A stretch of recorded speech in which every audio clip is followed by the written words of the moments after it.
on the floor. So take your free seat on the floor. Sorry about that.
I can't imagine those people out.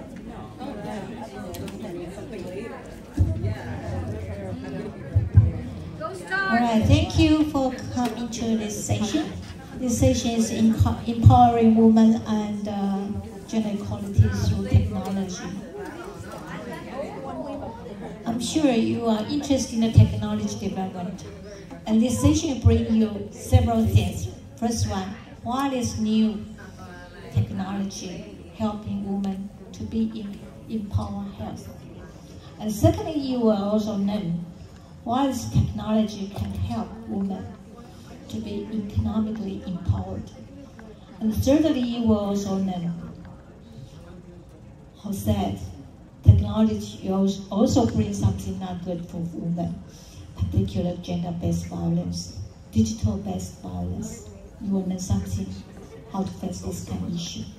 And lastly, our society needs just transformation, needs just transition from gender perspective. That's 4 key issues in our session. You might learn from our 4 speakers. Is that good for you? Yeah. Yeah, let's go. Before we start our session, I'm going to introduce our speakers first. This is the moderator, that's me. Hi. Thank you. I graduated from UCLA a long time ago. Now I'm retired. And I was in Oxford University for my sabbatical, and Chiba University and Kyoto University for my sabbatical. And luckily, I have a lot of framework, a lot of participation in the state government and NGO experience in terms of gender equality, policy and progress development. Anyway, that's me. If you're interested, we can call later. We can maybe discuss later. And more importantly, we have 4 speakers here. I just make sure to let you know who they are. Can I have a first speaker? May Hsin-Yu, yes, so young, future scholar anyway. And second scholar is from Taiwan, Taipei University, Professor Chang, yes. Let's welcome her. She's going to tell us what is something new in Taiwan in terms of digital economy empowerment. And then we will have 2 scholars from our co-sponsor, Korea. Let's welcome them. First one is Dr. Moon. Yeah, I really like to hear what is digital sex crime in Korea. And the last one I respect a lot, Dr. Lee. Hi, are you here? Yes, sure. She's going to tell us this is the stage. We need justice transformation, justice transition in our society, in the global society. So we have to know what else we have to prepare. All right, let's welcome, no, not yet. I'm going to introduce 2 co-organizers.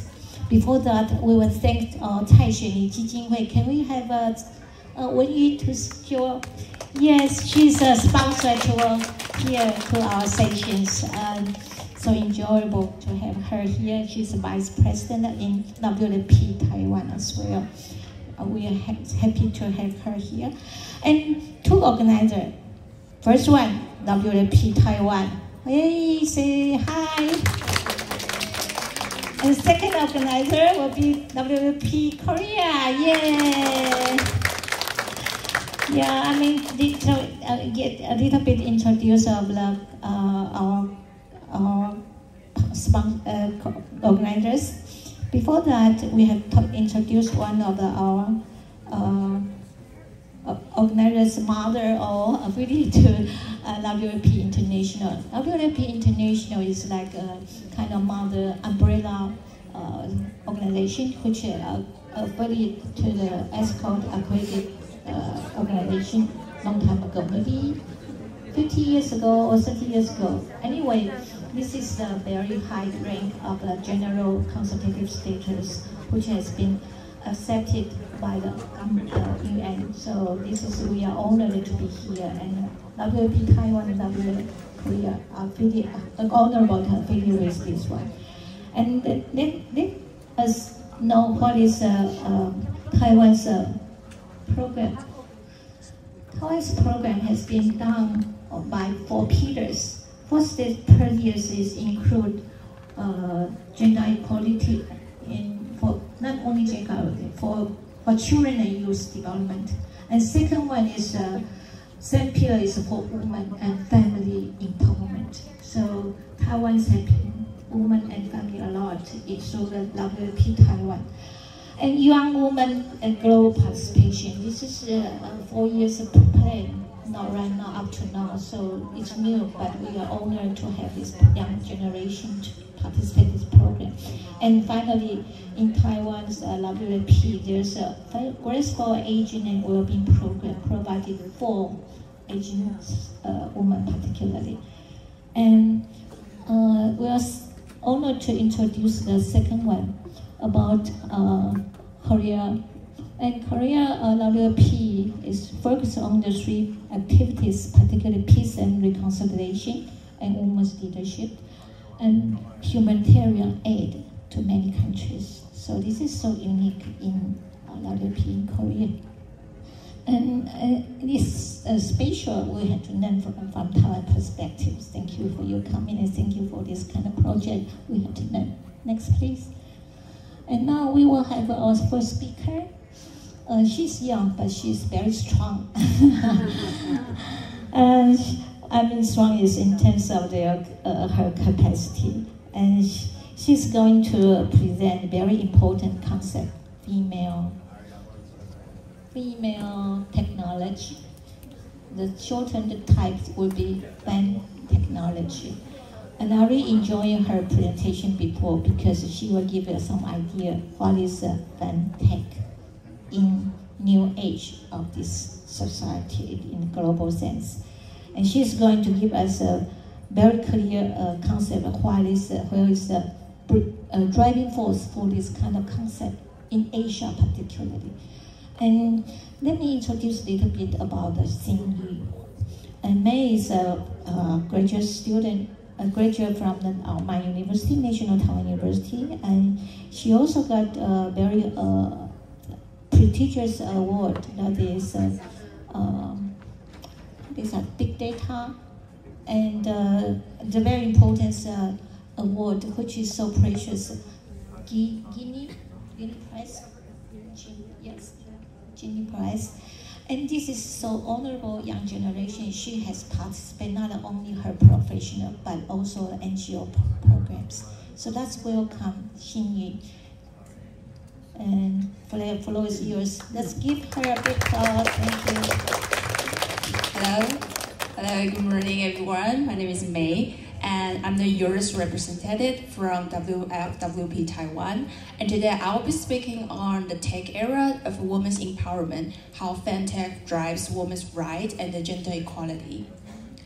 So FemTech, or female technology, refers to digital solution addressing women's health needs. The term was introduced by female technology entrepreneurs Ida Tin in 2016, so it's just a pretty new term. And since then, the FemTech has repeatedly gained attention, sparkling the curiosity about its origins and the future.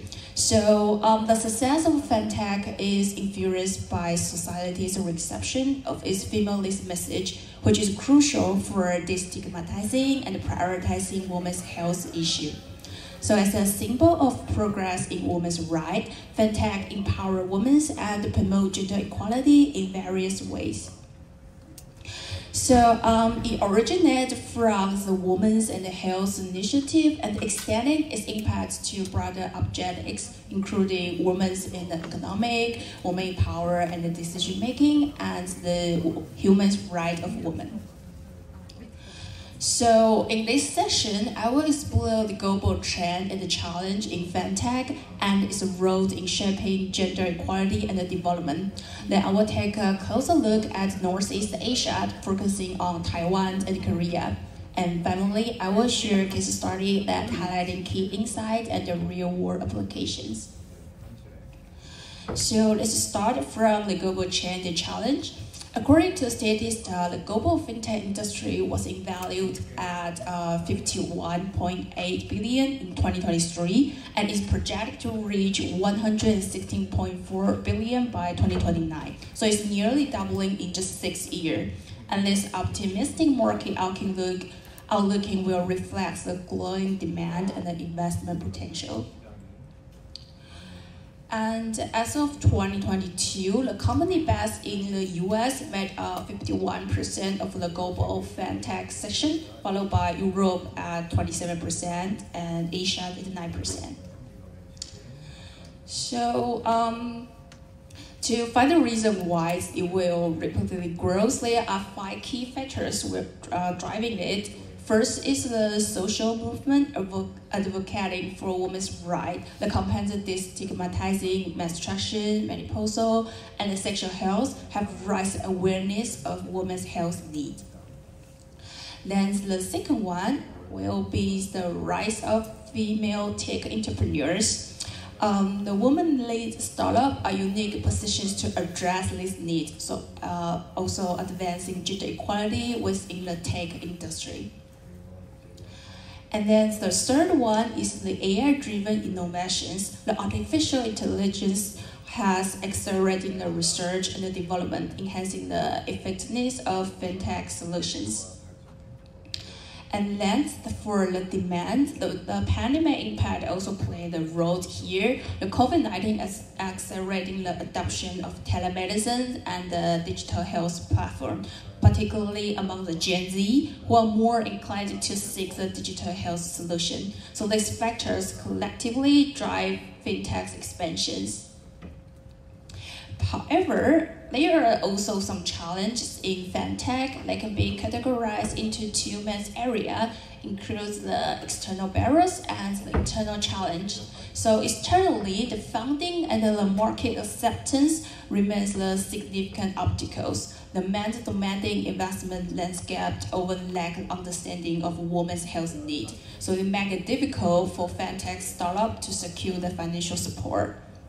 And additionally, the social taboos and the stigmas limit the market reach. So the product related to sexual health, sometimes they will face the resistance, with some even flagged as inappropriate by the social media platform, so restricting their visibility. And internally, the digital equity and the inclusivity presents the major concerns. Many FemTech solutions predicate to affluent cisgender women and leaving out the marginalized group. So like some socioeconomic and the racial disparities continue to affect the accessibility, so highlighting the need for more inclusive innovations that serve a broader population.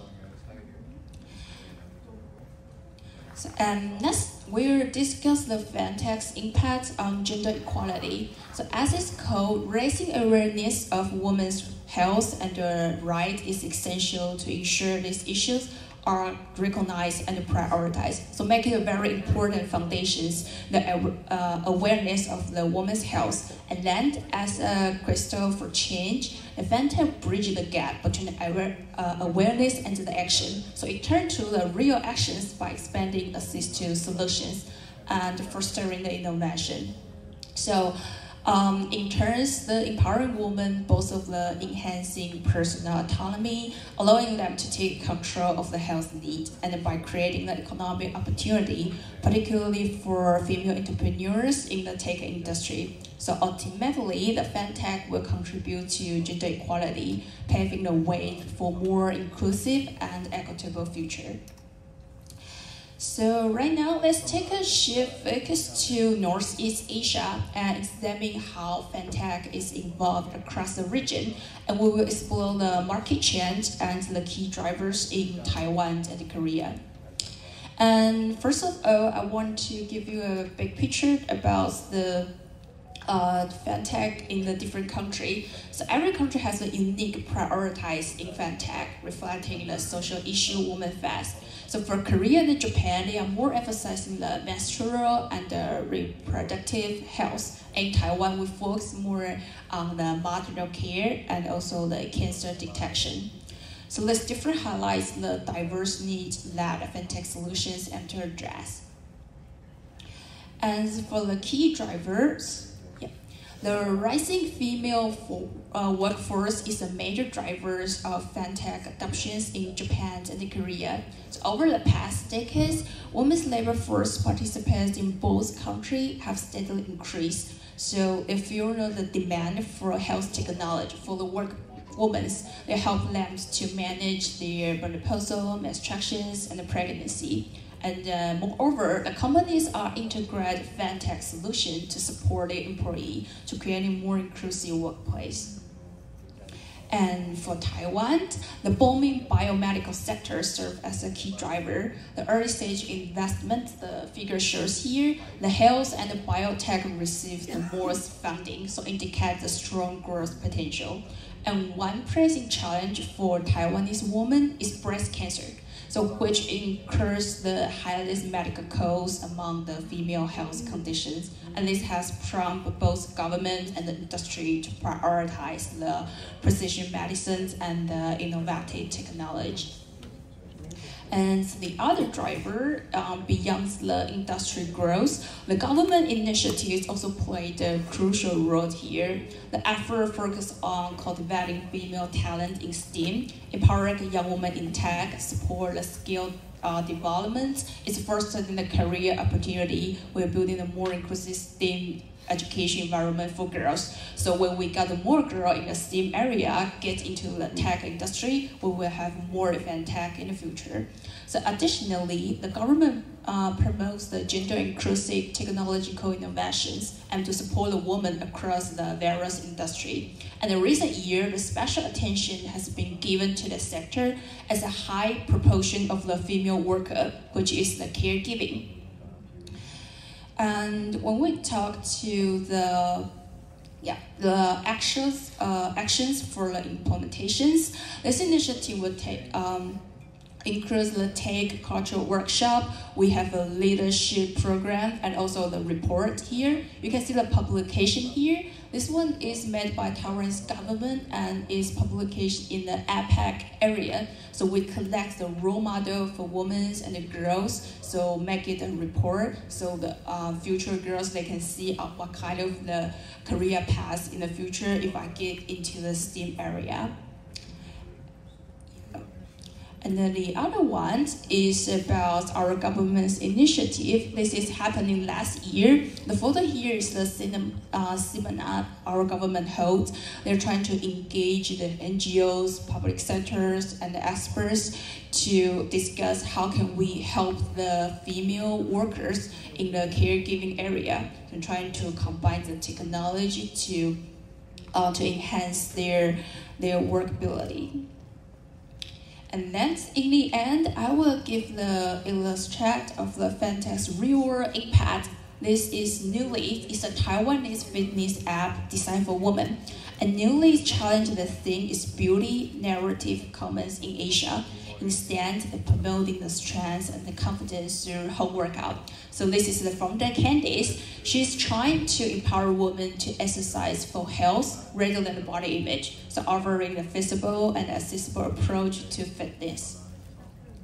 So she was inspired by her own struggle with unsustainable dieting and unhealthy fitness ideas to step up to create more inclusive solutions. She challenged the stereotype and trying to encourage women that we can also build the muscle, we can also be strong, and focus more on the well-being rather than the external validation. So by leveraging the technology, moving back the fitness more accessible through the user-friendly app. So you can just download the app and do the exercise everywhere and anytime you want. So Newlit is a powerful example of how technology empowers women and reshapes the traditional industry. So in conclusion, the FemTech is a transformative movement driving women's empowerment. So as we move forward, the collaborations among policymakers, innovators, and the community will be essential to ensure that FemTech serve all women, regardless of the background of the circumstance. Thanks for your attention. Oh, thank you, May. Is that great? Yes, give her a big round. I think we will have a few minutes later to talk about what is the FemTech, if you are interested in researching this topic. I highly appreciate she share a lot of what's comparison study between in Asian countries like Korea, Japan, and Taiwan, sorry. So you can see that different countries share different focus of FemTech. And I think she also highlighted why FemTech is so crucial right now, because a lot of driving force she will share with you if you are interested later.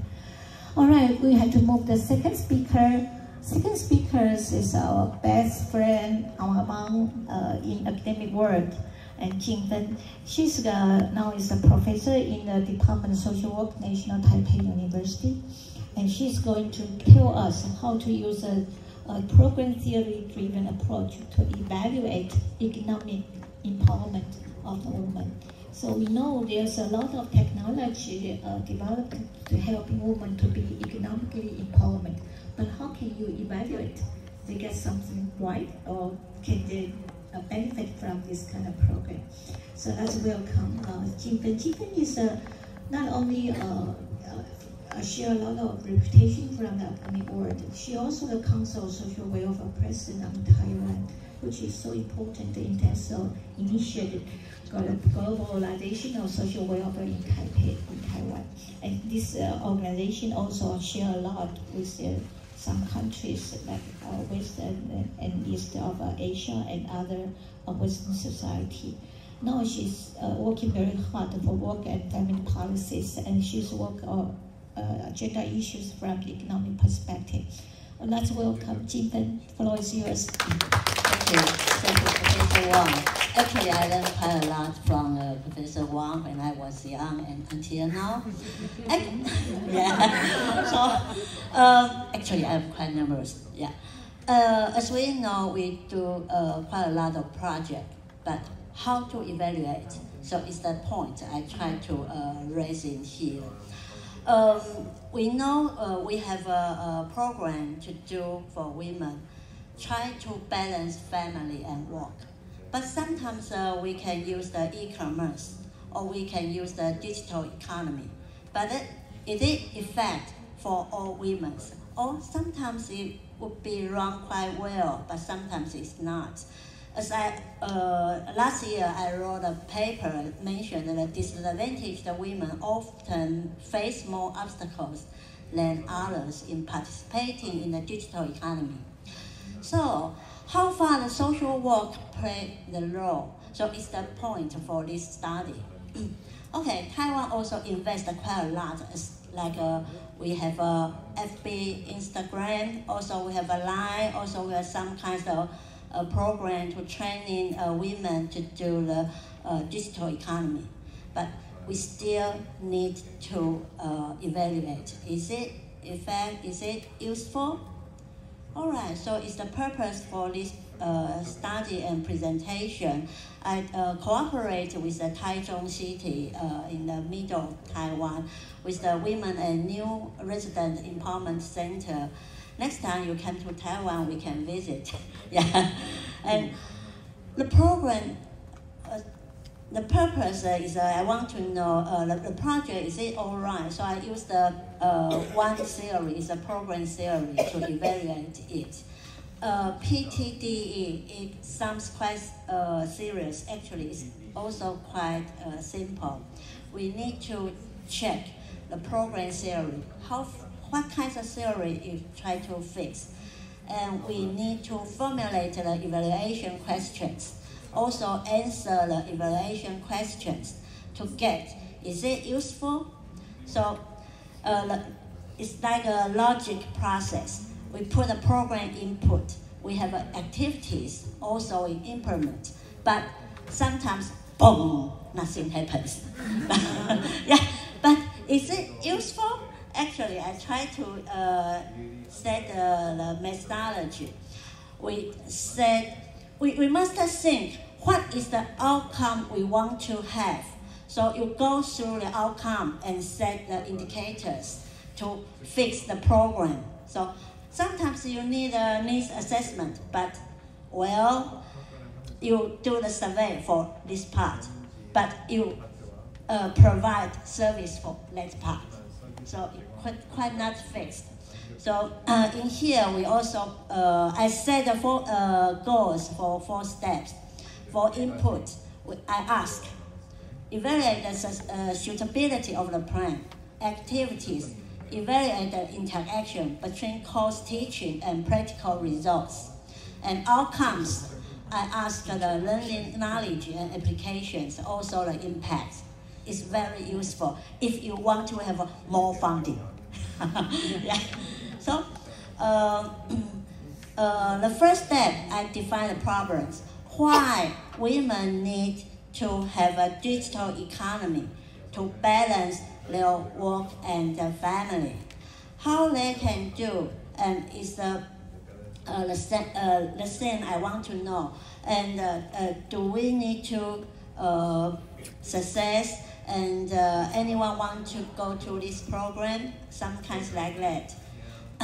So I set a goal and objectives.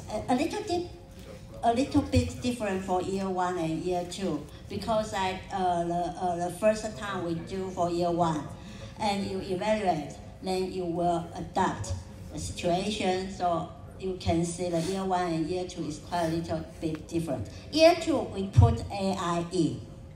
Yeah, but maybe the situation is it good? Maybe you can see later. So it's a project operation process, and also I calculate and do the record every sections, and also we have supervisor, we have coaching, and also we have some kinds of online related courses as well. Actually, this slide is quite complicated. We have 3 goals, as I mentioned. Then you should set the dimensions. Each goal have different dimensions, and also you should set the separate indicators. You can use and picture it, it's no problem. And also I measure is like FB and Instagram. Also we set a homework. We have a pre-test and post-test, and also we have a social work interview. So you can get some data. It's really important to know if the program is useful. And also year 2 is a set of dimension indicators to fix the goal I want to ask. Yeah. Okay, I think it's the time to think the results. Actually, I do the evaluation with me and the supervisor and social worker. And also we ask her one question. Normally we do the program, we ask her, do you feel satisfied? Sometimes yes, because I have food, I have a good service, so yeah. But do you learn something more? Well, So this is the point. We want them feel satisfied and also learn more and to change their economic situation, earn more money. Okay, so in here we get a very good feedback for 100% satisfaction. Also, we set a qualitative evaluation first to ask an interview, is it a program planning is appropriate? Also, we ask the course arrangement. The question is quite good for qualitative.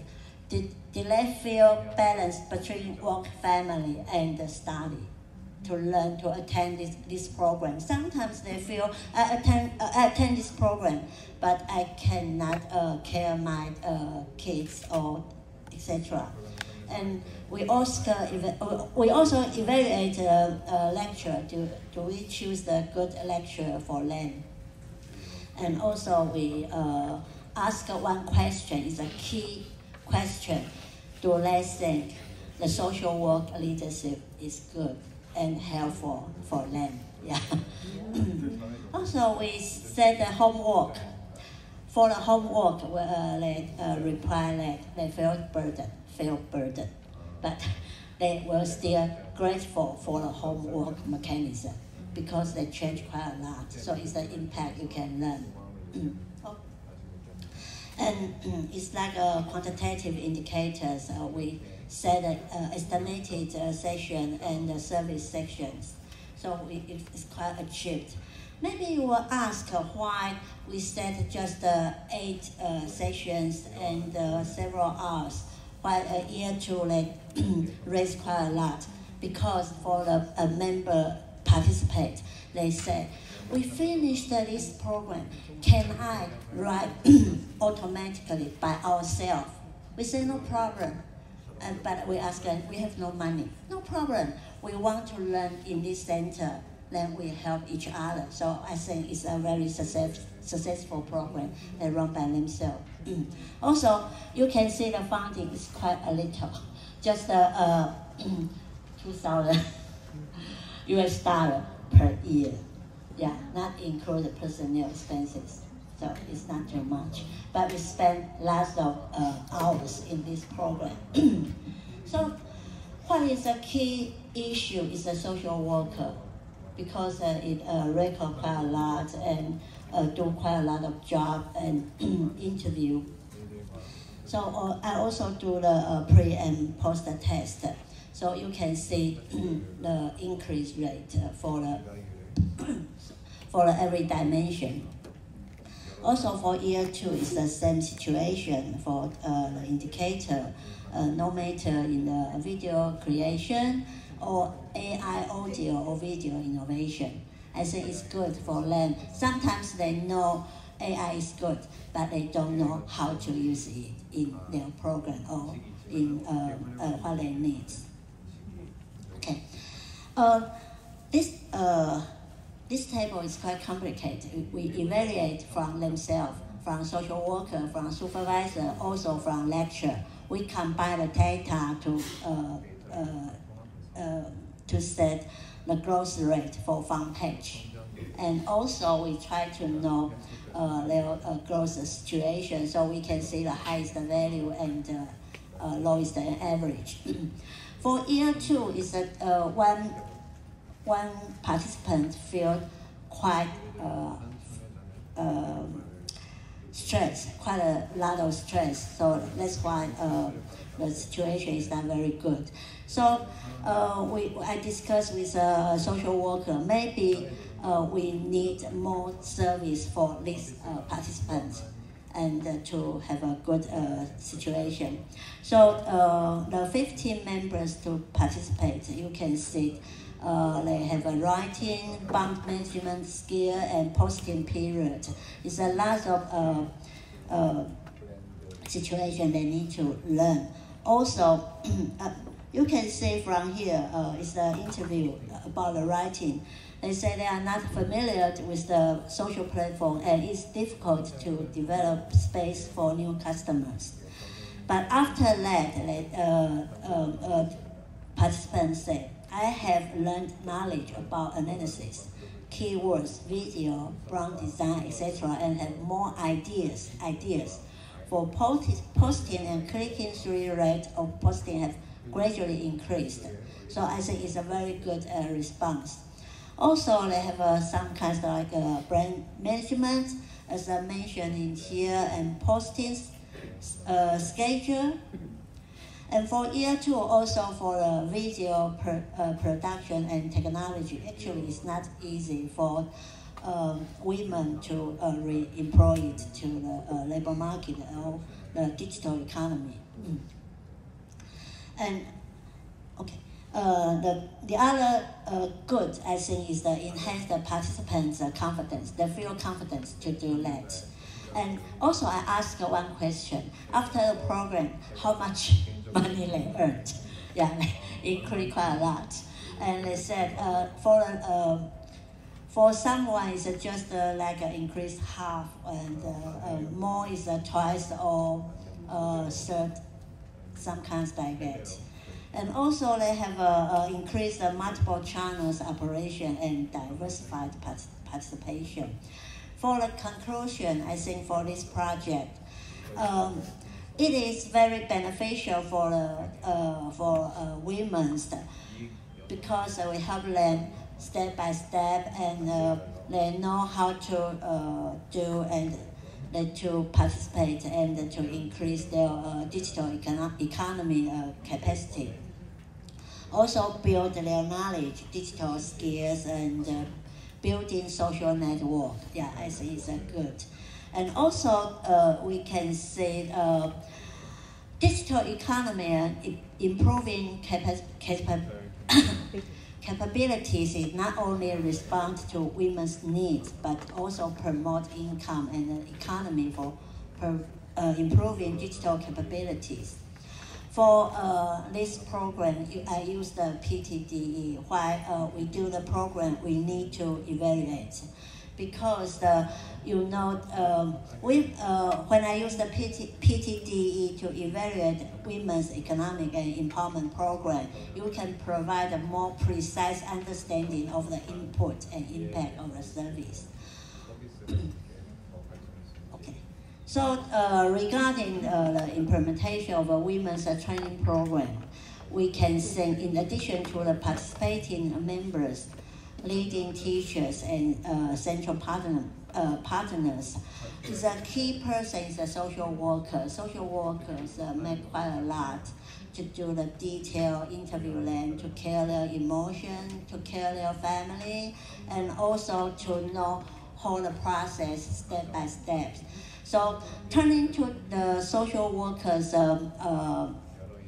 skill, maybe we have we need more the training program for social workers to close their professions and some kinds like digital or AI capabilities. Yeah, it's my presentation. Thank you. Wonderful. Thank you.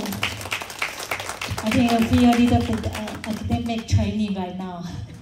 Yeah, I think this is a very crucial, we call it assessment program for evaluating what is women's economic empowerment program, which has been done through the government and through NGOs. And I think you have done a lot, because what is KPI to measure all the successful empowerment providing to the women. And I'm sure you also learn a lot. Social worker can be integrated in the program if you want to be the program successfully, not economically, but psychologically and socially supported. So thank you for the excellent speech, and let's give her a big applause again. Thank you. And now we'll turn to our choreo part. Sorry, you wait for a long time. Yeah, we have two scholars from our Korea, good friend. One is Dr. Moon.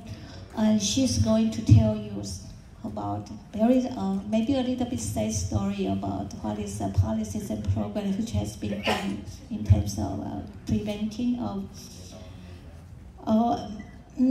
do something else for the women, particularly how to prevent the digital feminism approach to help the woman prevent the sexual crime. So digital sexual crime has been serious in Asia, I think all over the world maybe. But she will share what is the reality and what is the NGO can do, or what is social movement from a gender perspective can help women prevent and to escape this kind of threatening society through the digitalization of sexual crime. Let's welcome Dr. Moon.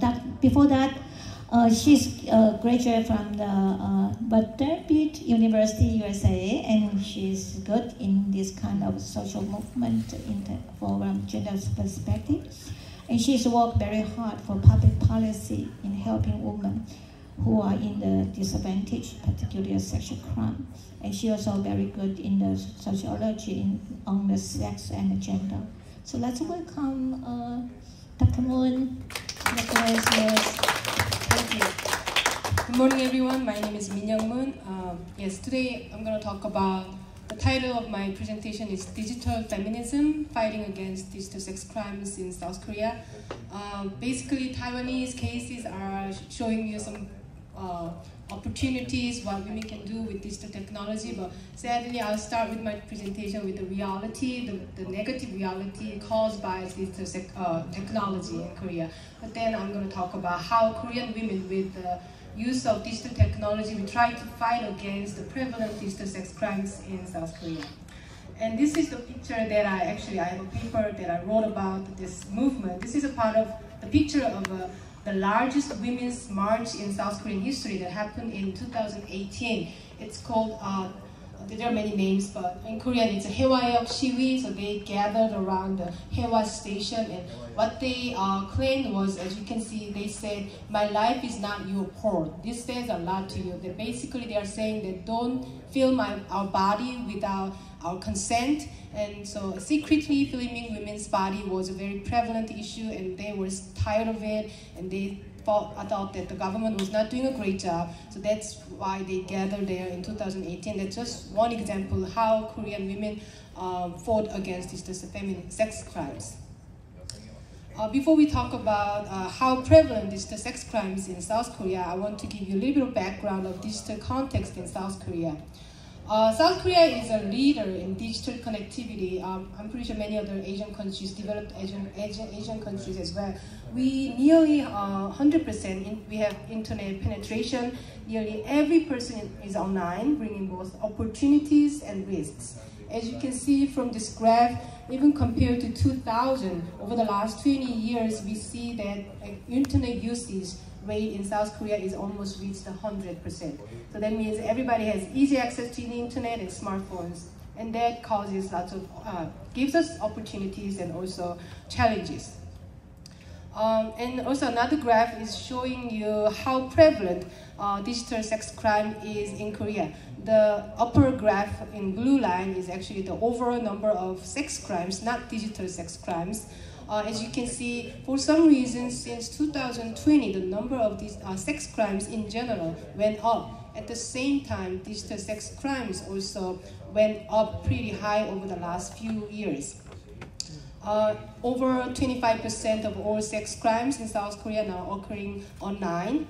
And more concerning problem is 60% of digital sex crimes arrests in 2020 involved minors under 18. So that means minors as victims of digital sex crimes. Digital sex crimes is not just like an issue that came out in 2020, but it has been around in South Korea in a different form. As the digital technologies evolve, the types of crimes also changed.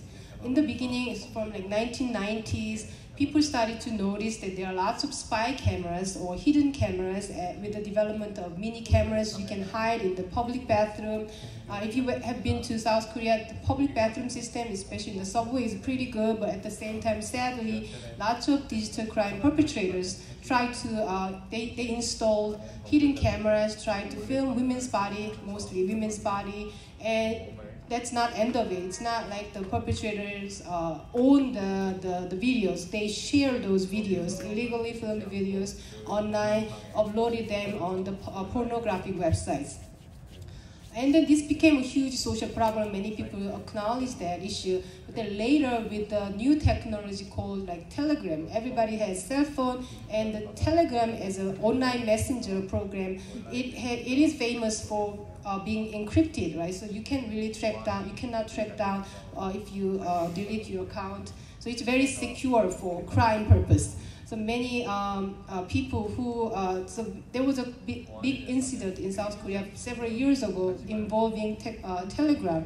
The digital perpetrators, basically, they allured minors as putting out advertisement. You can make lots of money with something, and these minors, female minors, were allured to these men, and they were forced to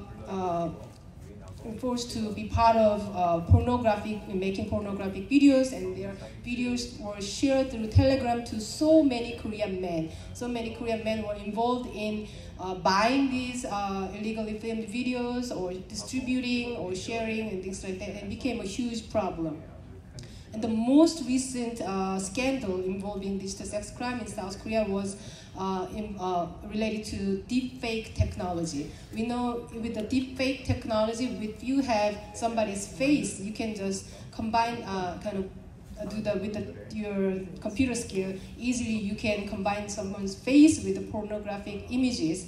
And that kind of deepfake technology really ushered, I guess, many people, anybody who has ill intent against someone, especially usually female, you can create pornographic images of someone you know that you have grudges against, and you can distribute those images. And as you can see, even last 2 years, the number of deepfake sexual crime reports went up really high in South Korea history. So as you can see, with the advancement of digital technology, the types of digital sex crimes also have changed and evolved. That is a sad reality. So what is the impact of digital sex crimes in South Korea? I'm pretty sure it's pretty obvious. Digital sex crimes involve non-consensual sharing of intimate images, including secret filming and distribution on digital platforms. And unfortunately, because almost everybody has smartphones and uses social media, these two things facilitate these crimes. Any ordinary people you imagine can be the perpetrator, can be the part of digital sex crimes. You can simply download it. You can simply share it with anybody. So advanced these technologies made it easier for even regular human individuals to commit and spread these acts. The real consequences are for women, especially female victims. They experience ongoing fear. You can be actual victims, and there are many potential victims. As you know that this reality is out there, this technology is out there, many women live with fear. I can be the victim of any sort of malintent digital sex crimes. For example, your ex-boyfriend can upload your image and distribute your image online. That kind of fear is real. And it really, once that kind of video or image is online, we know that even though there is digital undertaker, it's extremely difficult, almost impossible to delete those images once they are uploaded online. And on top of digital sex crimes, we also, in Korea, we noticed the rise of online misogyny since mid-2010s. What is online misogyny? Simply, it is the spread of, simply the definition is the hatred and hostility toward women in online spaces, often manifesting as abuse, threats, and derogatory comments. And how did this happen? We observed that as the digital technologies have advanced, we saw some male-dominant online communities. In Korea, the famous one is called ilbe, have become the breeding grounds for misogynistic discourse. So all these men who are unhappy, in the beginning it started as a political group. They were right-wing, far right-wing political group, and they started to ridicule marginalized people and disabled people, and including women as well. So they started to use really trashy words, derogatory terms against women. And the problem is they didn't just stay in their own communities, their language had kind of trickle-down effect to many other male-dominant online communities. And some of the languages they use against women have been kind of spread out to other communities as well. And it doesn't. The worst part is this kind of discussion against women does not stay just online. It has impact on real-world life.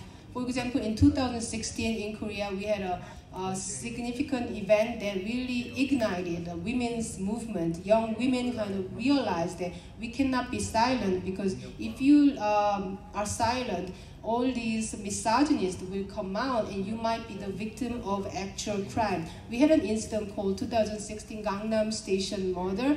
This misogynist, he was hiding in a public bathroom and was looking for any victim, female victim, to stab. And so he stabbed a woman that he didn't know to death in the public bathroom.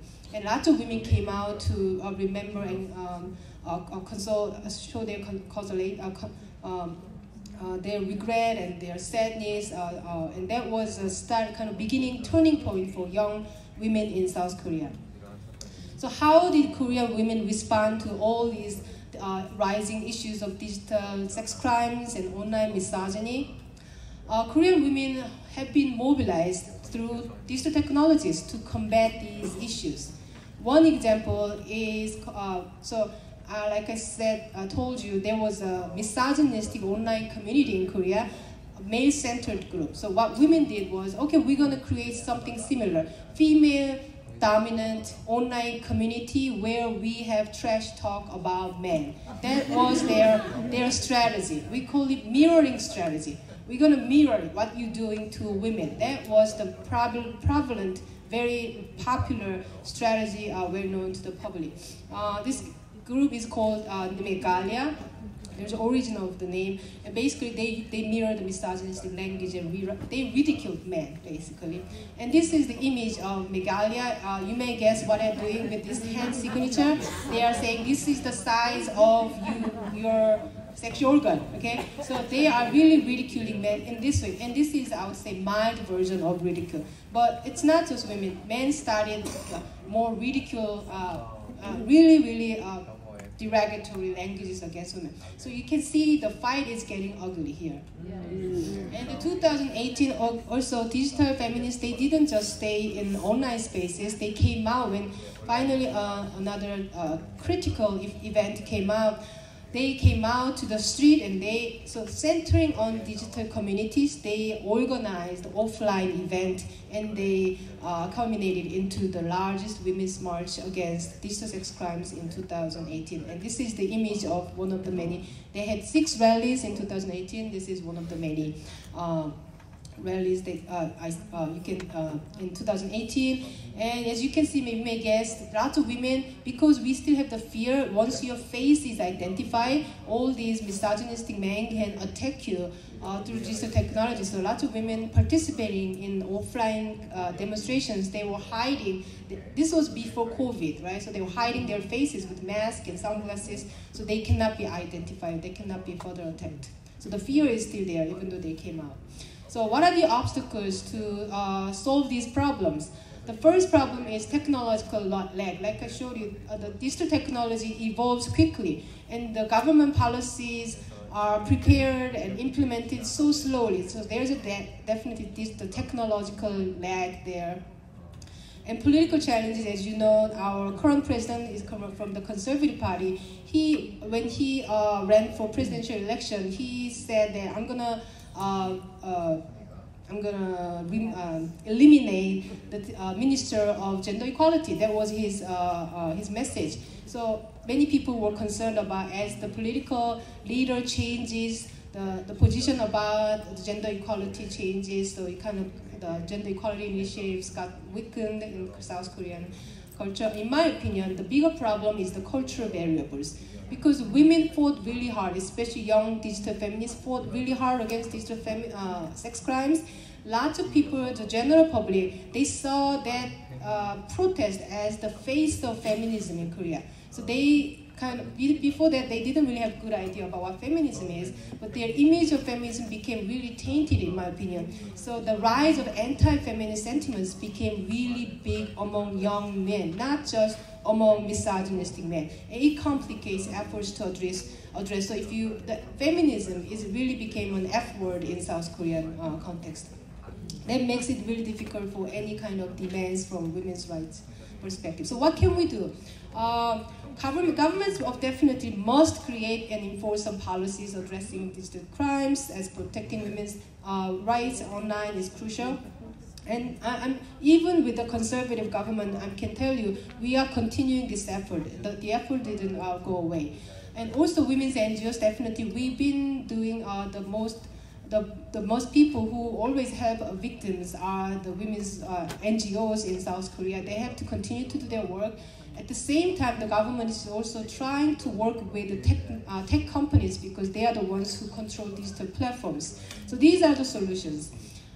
But one thing that I want to, but this is, I would say, kind of basic, everybody can agree, but I want to, if we have time, all collectively think about, because as a scholar who studies women's movements in South Korea, I noticed that, yes, online misogyny is bad, digital sex crimes are prevalent, we have to fix the problem, but in the Korean case, women acted really unique way. They use mirroring strategy, right? They use antagonistic movement by utilizing digital technology. But then but I also see this vicious cycle. So there is the online misogyny and the radicalized digital feminism, and as a result, we experience huge backlash from men against feminist ideas.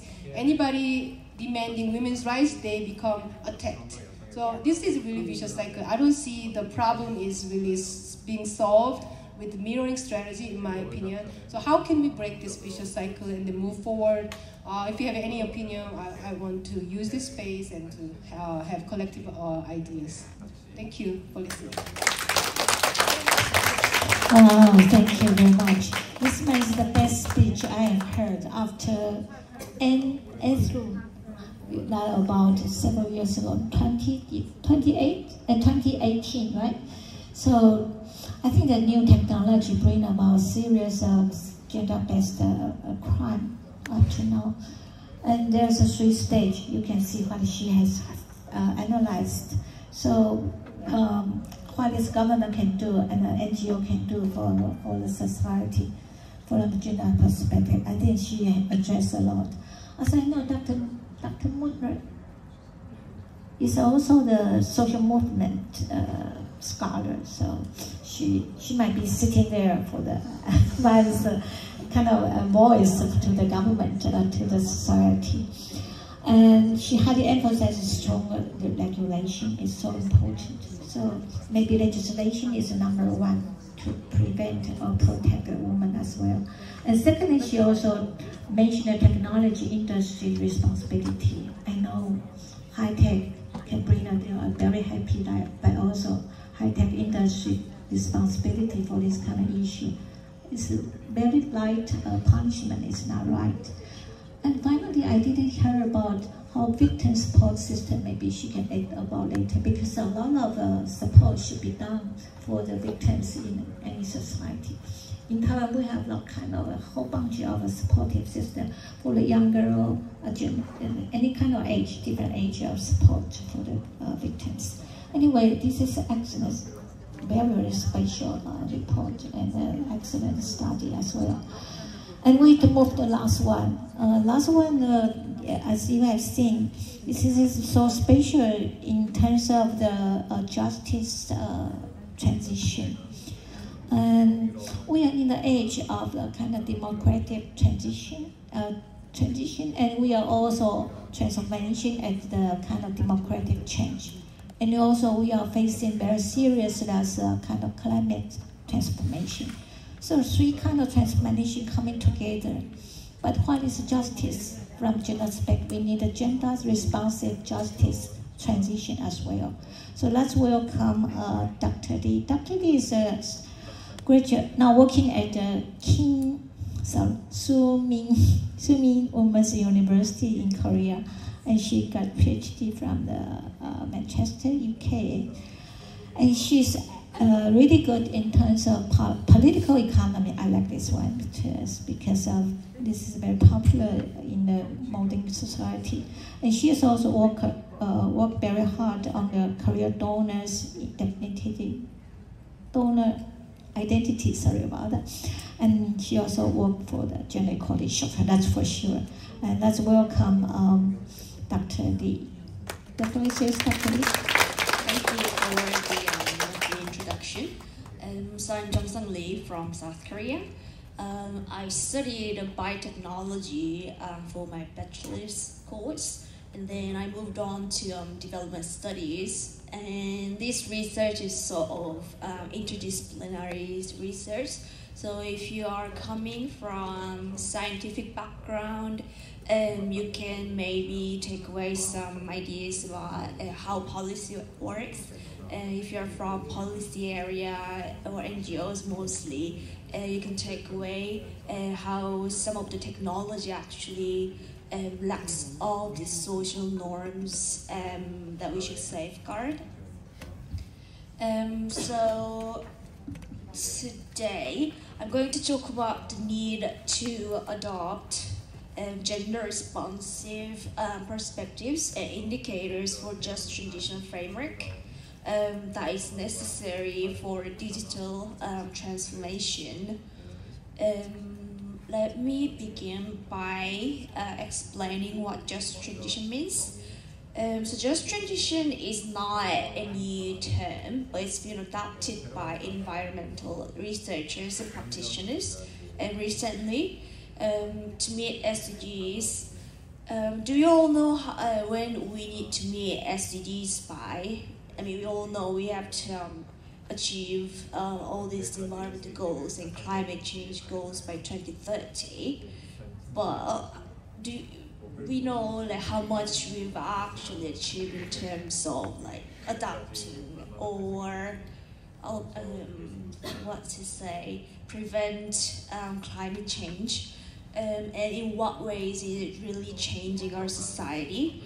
So ILO, the International Labour Organization, have defined just transition, greening the economy in a way that it is fair and inclusive as possible to everyone concerned, creating decent work opportunities and leaving no one behind. So the just transition aligns with the UN's SDGs.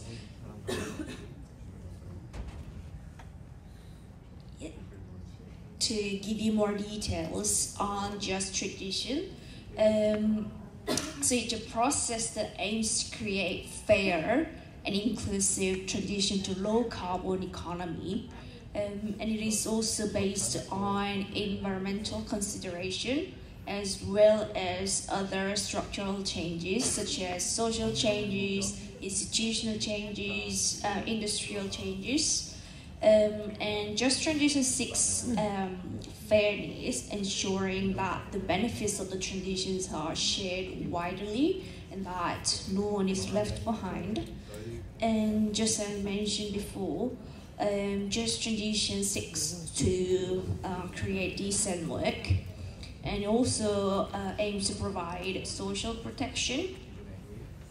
And the just transition conception sort of readdresses the existing inequalities and to create new relationships that comes from the change of power.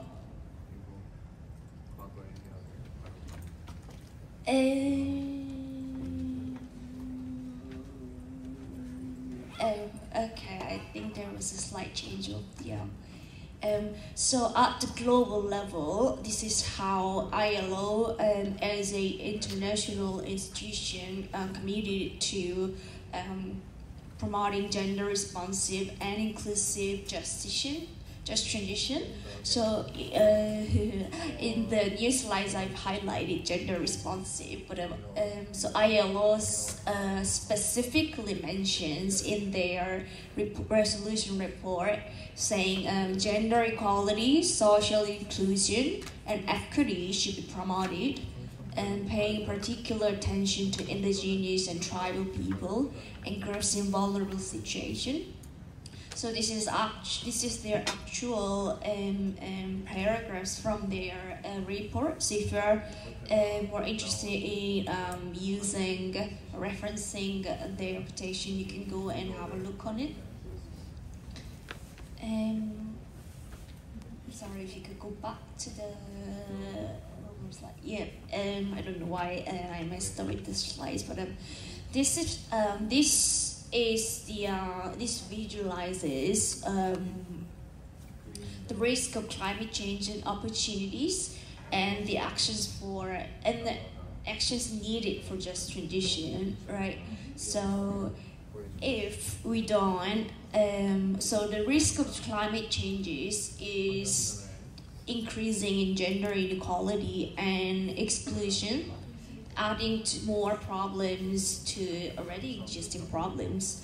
And ILO expects that 25 million jobs will be created by 2030 if we adapt just transition. And then there will be vast opportunities for climate resilient economies. And then we don't just want to talk about what conceptions is needed, and so in practical level, we need to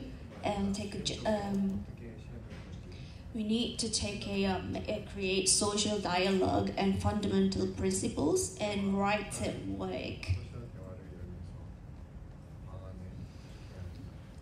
So this figure also sort of visualizes how climate and environmental change impacts on the economies and jobs inequity and its consequences.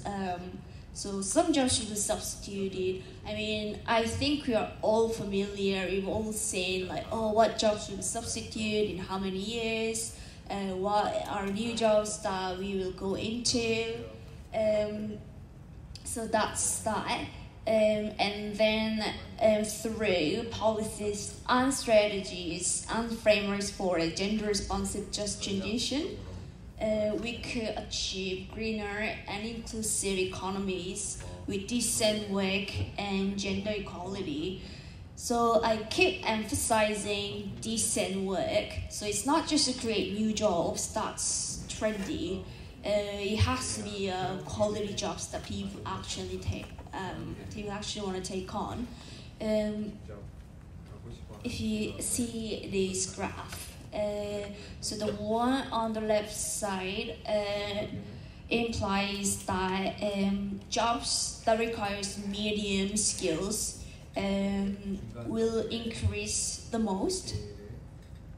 But if you see the graph on the right side, you see the growth will be bigger on the male side. So 19 million of jobs will be more created in the medium in a total, whereas a female group there's only 6 million of increase.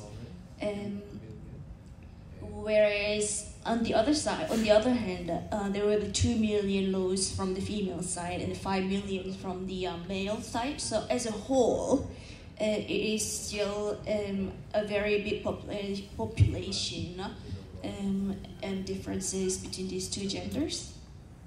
Do I have how many minutes I have? 7. Okay, so today I want to go specifically into agriculture sector. So personally, I'm involved in a project that sort of tracks carbon emission by using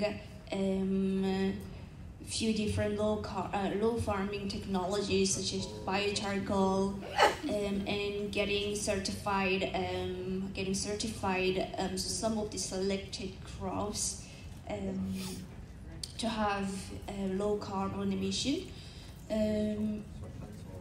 So now many of you might not come from agricultural sector and might not be familiar with it, but the agriculture sector employs an estimated 892.4 million workers worldwide. estimated by World Bank. And then agriculture is both sector impacted by climate change, as well as being the main source of greenhouse gases emissions in less developed country. So there is also inequality existing between more developed and less developed countries. And then the gender inequality varies between these countries as well. So I want to talk about the challenges women face in agricultural sector. I hope these words are big enough for you to see. So women in agriculture get lower wages than men if they do get wages, and they have limited job security compared to men, and they are less likely to be landowners due to legal and cultural constraints. So in some countries, it is not legally permitted for women to own land, and in some countries, it is not the legal procedure, but they're still against the cultural norms. In that, and there's still gender gaps in representation, and they're more likely to be involved in informal and seasonal labor. So they probably like get hired for like 1 month, 2 weeks, this kind of activity labor. Also, they have limited access to markets and poor access. Because I have 3 minutes, I'll go into the next slide. So as you can see from the quotation, Korea's agricultural sector is moving on to actively adopting technology in many ways. If you go to the next slide, please. There's the one before with the green. Yeah. So this is the measures for a gender responsive and inclusive agriculture sector.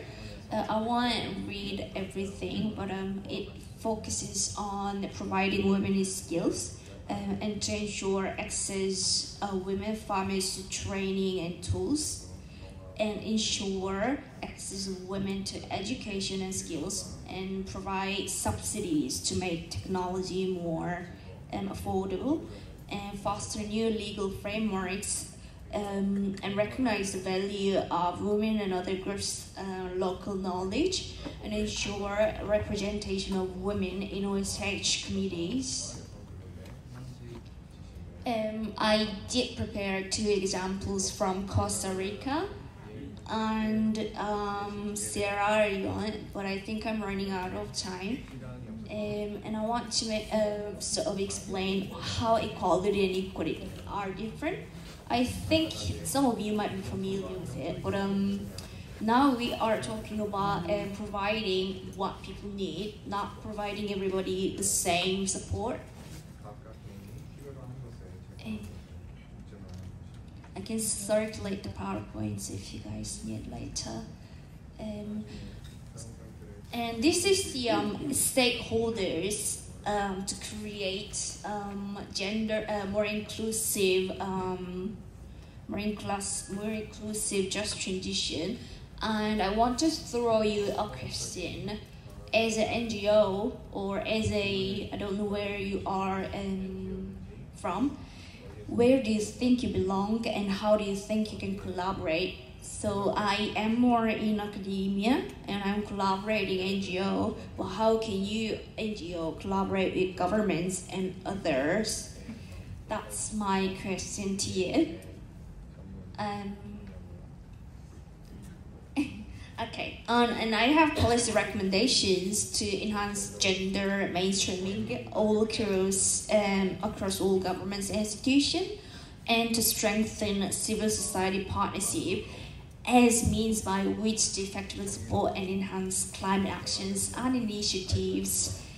Thank you for listening. Yes, thank you very much. I'm so sorry our time is running out, so we'll just stop here. But I think you have heard what is a justice transition. It's so important at the state era we are facing. First one, we are facing the sustainable transformation. And secondly, we also face the kind of green transformation. And lastly, we also face digital transformation. So she highlighted a lot of what we can do from the different perspective, including like even the agricultural area, which I hadn't thought. But she also had highly emphasized on the workplace when it is take place in terms of justice transition, like decent work and other which serious issues. And finally, she also mentioned how this will integrate a model for the kind of transition or justice transition we are facing, we have to create. So now it's about time, and this is so stimulating sessions. We have learned a lot from the kind of first one with FemTech. FemTech is quite new in our society, particularly in Taiwan, from the health management or health justice approach. And secondly, we also heard what is the economic empowerment we need to have. We need criteria or we need a measurement to evaluate how successful will it be. And thirdly, you have heard a lot. How is the possibility to do 3 P's? First P, prevention, gender-based violence, so the kind of technology issues. And second P is protection, who are the victims of the gender-based violence. And the third one is prosecution issues. So that's so important for our society because a lot of young girls have suffered and a lot of young generation doesn't know how to protect themselves. And lastly, we need justice, or we need just. So just transformation, just transition is so kind of macro perspective, but Dr. Lee also included how gender inclusive possibility or policies can be included in the transition of the just. So let's welcome our questions, Q&A time. Yes, and please give your name and your... I'm waiting for the microphone. Here, okay. please. Yes. I'm sorry we need technical recording because we have some record for our performance. Thank you.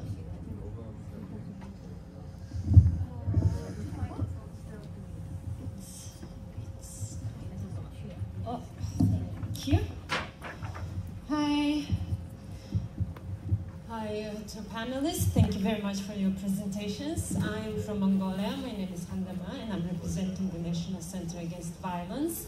So we are really sad to see the situation with the online crimes in South Korea and what has happened in the Gangnam murder.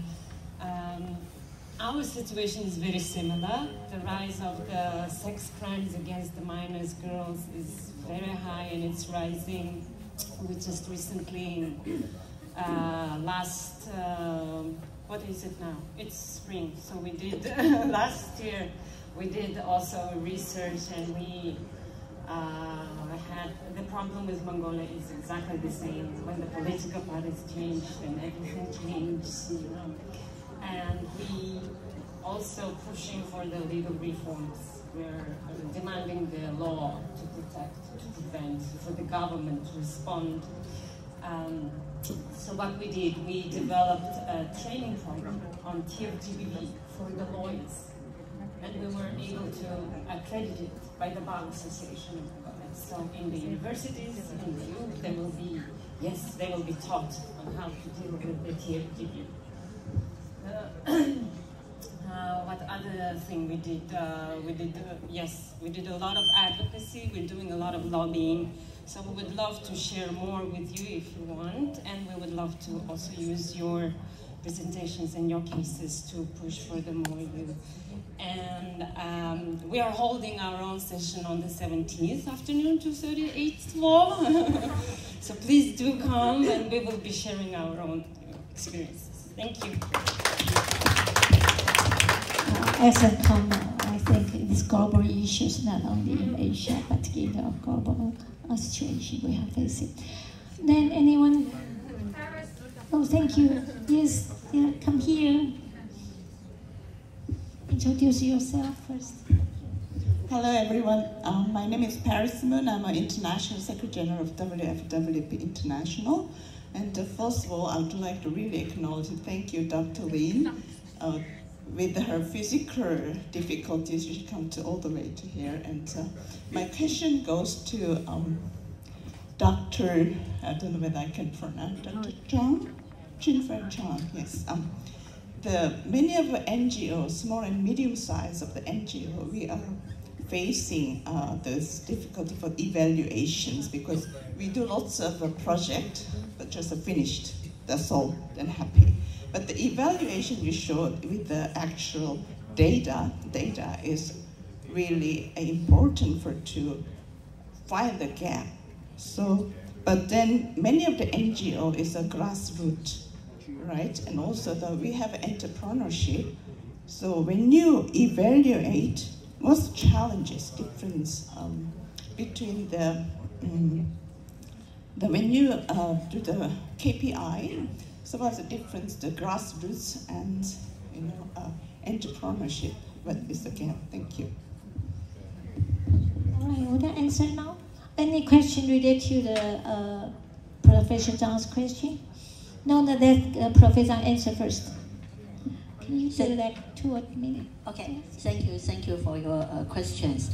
Actually, for a small NGO, it's quite difficult. So we do like quite a training course, and especially how to do the indicator. And we have a supervisor. Like we have a program, we cooperate each other. We use the like a scientist, and to know what kind of data you can collect. So we design some kinds of document for social worker and teach them step by step. After that, I told them this data can evaluate for what kinds of impact. So it's some kinds like a 师傅 coaching. Yeah. So it's spend quite a lot of cost, but I think it's very useful for women center. We work around 2 years, but every social work run very well. So the KPI is not very big KPI. We just separate like a timetable to fix every month what kinds of KPI we want to get and what kinds of data we want to have. Finally, we discuss by quarter and for the result and impact for every step. So that's why we said digital economy and the database is very important. Thank you. We will talk about this issue later because NGO's perspective and government's perspective to creating measurement is very different. Different purpose. Yeah, we can talk about later. Anyway, thank you for the answer. Is the answer your question, Paris? Yeah, it's okay for you. We can talk about others later. Okay, great. More questions from the audience? From the floor? If not, I have a question to the speakers. Sorry. You can spend some time to think about it. My first question is go to our young future scholar. She's really good in terms of analyze the new perspective of female technology. And my question, why female technology is so crucial for the current woman's right or current woman's health, and how we achieve this kind of goal in the future? That's my question. Anyone will have a similar question related to FemTech? No? That's the question for you. Okay, thanks for the questions. So I think currently we're talking about the technology, but how the technology really can help women to solve the problem, I think is really important. I think at current stage we still talk about how many percent girl in the STEAM, how many are there in the tech industry. But if we can have more specific solutions for the women, they will be very helpful. And I think For the FemTech, it's a very special industry currently because right now there are more women get into the work. So working women, they're very busy. If you got any app or some applications that can help you to go through any kind of the health issue, they will be really helpful. And also in some, in a different society, they will have different problems like women face. Probably, for example, in Asia, probably for women, they will be somehow it's hard or shy to share their health conditions. Like if I got the menopausal problems, it's hard to share with other people. So if you have some like online application, you have a community, you can share with the different women. It makes the woman communities more tightly, so we can connect to each other. So I think if we have a technology right now, it's this important issue that how women can leverage that the skills and also the tech to improve our right. Yeah, thank you. Thank you. Thank you very much. That's a very comprehensive answer. Thank you. For any more questions? Have you done? And you are ready to ask? Yes, please. Sorry, I will give back to you later. Okay. Yes, please. I just want to thank you for the comprehensiveness of your panel and the importance of those of us who are in leadership. I'm Jerry. Sorry, can you come here? Oh, excuse me. I'm sorry. Yeah. Would you introduce yourself first? Yes. I want to acknowledge the comprehensiveness of your panel. It was outstanding, and thank you. I was so fortunate that I chose to come here. I'm Jerry Uberly with the World Academy for the Future of Women, which is an international leadership program to prepare leaders to achieve the United Nations Sustainable Development Goals. We need leaders to do that. And as we're training leaders, we must take these issues in balance. Don't train a leader who cannot be excellent in these areas. And the thing that we've noticed in our organization is that stress comes from the lack of confidence. And we have so many skilled women who are not confident that they can go forward. And I know personally of a family who were living in their car beside their home because they could not figure out how to pay their bills online and get the assistance they needed. We need to be confident in our ability to use technology. Thank you all so much. Thank you very much. Yeah, we can get the brochure later. Yeah, thank you. Then next, please. Can you wait another? Thank you. I'm Debbie Sundberg from Billings, Montana. I'm with Zonta International. This is my first CSW. It's been exciting. I think technology is scary but great. But my question really from this whole experience, and continues to be before I got here, is how is it that we as women are not raising good men? Why does it increase? Where are we missing? I mean, yours was like tit for tat. You go to bad with the women, and then the women go bad with men. That doesn't seem to be good, but we need to raise better men. Who can help us? Help us. Yeah, that's a good question. How to raise a better man? Any question? Any answer? Education and policies. Okay. Okay, thank you. Okay, we have another one. Sorry, well, maybe people will think about later. Okay, that's a big question for anyone. Okay, please, Judy. Yes. Just in addition to what she said about confidence, I think when you have great knowledge, that's why we here women were empowered to get knowledge, because knowledge increases confidence and decreases anxiety. Thank you. Yes, please. Yes, we need you. Introduce yourself. Thank you. Thank you, all the panelists. Thank you so much for the question. My name is Moriko Hori. I'm the president of Women's Federation International, and I'm also a president of Women's Federation Japan. In terms of education for men, it is very crucial. Mother, we don't usually say mother in CSW anyways, but I use mother. Mothers have responsibility to raise men in right way. What's the right way? Women and men are equal, and each, I'm very conservative, sorry, but each has unique characteristics, but we have to know how to respect each other, their characteristics, and giving confidence to both women and men. And sometimes, like parents have to teach them how to cooperate, in a home. Home is the basic, component of giving education, basic education, which we cannot get in schools. So I think mothers and fathers both, being the, good example to show how to cooperate each other, respect each other, giving confidence to both boys and girls. It's simple, but it's hard to do it. But we can do it. Thank you.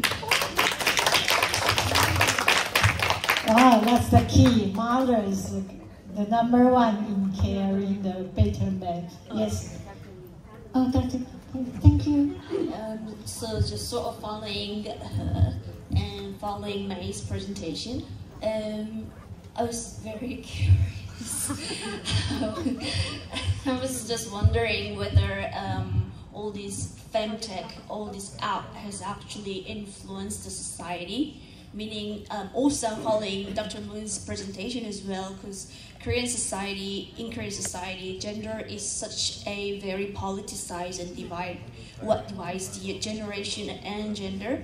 So I was wondering whether those kind of those technologies sort of unites people.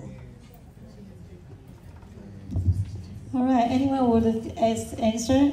Dr. Moon, you want to respond to? Yeah, I've been thinking about this issue a lot with the gender divide. So yeah, like the mother's roles as well. But at the societal level, I think because I showed the not so good example of how people utilize technology, I think we have capacity, opportunities to develop technologies where men and women can communicate. They are lacking communication. People go to male-dominant online community, men go there, and the women go to female-dominant online community. They don't talk to each other, and they become less knowledgeable about each other. So I think any genius can create a platform where men and women can really openly talk about, what they really want and what they really aspire to, and things like that. That communication tool will be really helpful at the societal level. Oh, thank you. Good answer for us. It's about time. Anyone will any good burning question? No. Okay. Just to conclude our sessions. First one, everyone has a responsibility when we facing the kind of AI stage. We have to be very confident to deal with. Men can do it. Women can do much better than men, right? Thank you. Secondly, she for her, I think she for him, or he for him, she for she. In our society, we always think about women's right is a human right, but without men, we cannot carry out women's right. So men should be educated to share the gender equality, otherwise this society not be equal. So men should be involved in the role of gender equality, right? And thirdly, we think all the speakers here, they give us new perspective. Women's empowerment is the key for health, for the kind of violence against women, or for any kind of economic perspective or needs. So let's go further. We need empowerment for ourselves and for our society. Thank you for all the speakers. Thanks. And now we need a picture time, so please just stay. We will turn around from the table here. Thank you very much.